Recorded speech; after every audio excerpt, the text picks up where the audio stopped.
6 years of research, but finally 1,150 names from across the Sittingbourne area have been properly remembered.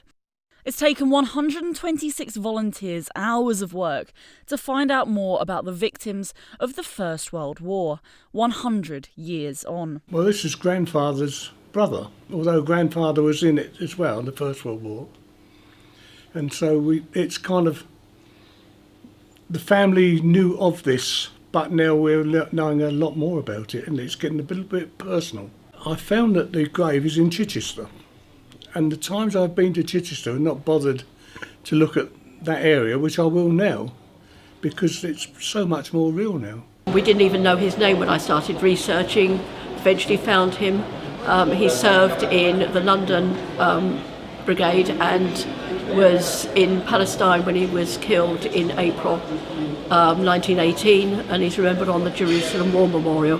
And this is a Tommy, which I got this year just in time for the centenary of his death. The family name on the wall is George and John, which are, as far as I know, my father's great uncles who died in the First World War. It's a project run by the Historical Research Group of Sittingbourne, and it's on display at the Forum Shopping Centre. 228 photographs and short biographies have been put in windows of empty units, drawing in a lot of attention. It's the people are so real. It's not just the ones who died, it's those who were related to them, the wives who were waiting for years to know what had happened to their husbands. It really has been a very moving experience for all of us who've taken part. The families of those remembered by the project found it touching to see their names on the wall of reflection. It's hard to comprehend the scale, to start with.